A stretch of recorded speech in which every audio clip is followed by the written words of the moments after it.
Overview for Parshah Eikev.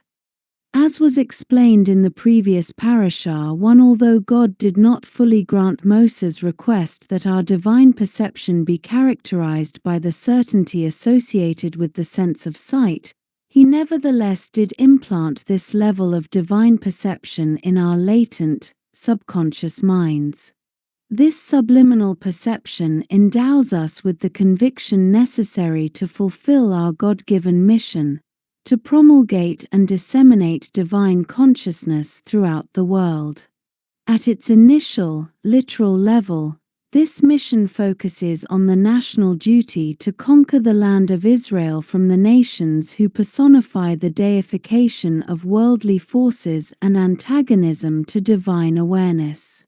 On its derivative, allegorical level, this mission translates into our challenge to liberate all aspects of life from their materialistic orientation, allowing them to express their true, divine essence. The divine sight implanted in our subliminal consciousness is, as Moses asked that it be, a divine gift, unearned and unconditional.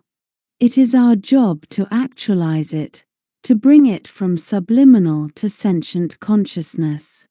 This is the subject of Parashat Eikev. Parashat Eikev begins, "If you will listen." As was explained, listening, or hearing, is a lower level of perception than seeing.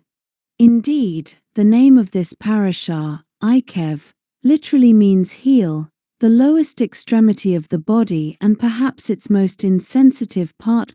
2 On the other hand, hearing involves our interpretive efforts more than does seeing, since seeing is a more direct experience than hearing. True, it is possible to see without seeing attentively, i.e., without looking, just as it is possible to hear without hearing attentively, i.e., without listening. But on the whole, we are quicker to know what it is we have seen than what it is we have only heard or heard about, and we are more staunchly convinced of the truth of what we have seen than the truth of what we have merely heard. Attaining knowledge through hearing requires more effort. The same holds true for divine perception in the manner of seeing versus divine perception in the manner of hearing. The advantage of attaining divine awareness via hearing is that it requires us to reach deeper into our personalities, forcing us to forge a more profound relationship with God than that which is accomplished through seeing. Seeing divinity the way Moses did is more direct, more immediate, and more overwhelming, but it is at the same time more ephemeral, more elusive. In contrast, hearing divinity requires us to dig deeper, to examine and work through our entire system of belief, until we reach the very bedrock of our divine soul, our divine essence, which then serves as the basis of our commitment to our divine mission in life. This, perhaps, is why the verb to listen, both in Hebrew and in English, means not only to hear with the ears but also to obey. When we hear a truth consummately in the very fiber of our being, we become committed to that truth. Paradoxically, then, it is hearing, rather than the more riveting experience of seeing, that enables us to commit ourselves wholeheartedly and totally to our divine calling. This is one reason why the word "for" if in the opening phrase of this parashah, "if you will listen," literally means heel. The heel, as we noted, is the least sensitive limb of the body, and is thus a metaphor for raw commitment, the least emotionally engaging form of fulfilling our divine mission. Raw commitment and self-discipline, essential though they may be as the immutable basis of our relationship with God, are not intended, of course, to be either the entirety or quintessence of that relationship. We are bidden to progress from hearing to seeing, to manifest our subliminal surety of God's existence that He granted us at Moses' behest.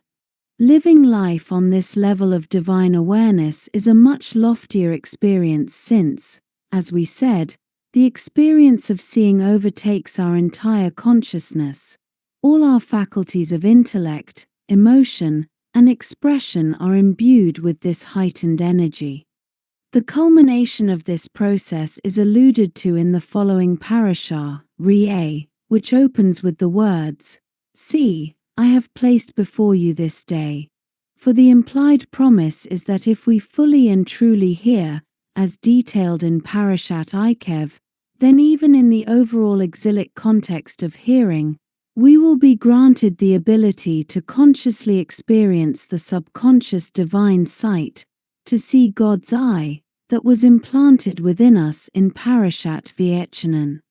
Nonetheless, it is the work we do while only hearing that enables our subsequent seeing to remain a permanent feature of our psyches, rather than the fleeting glimpse of higher reality that it is by itself.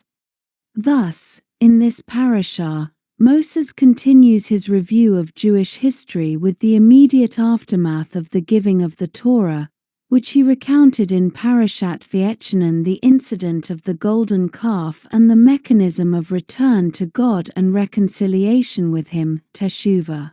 As we have noted, 5 teshuvah is the underlying theme of the entire book of Deuteronomy, but it receives particular emphasis in Parashat Eikev, since it is the struggle to hear God, rather than the ecstasy of seeing Him, that characterizes the process of teshuvah.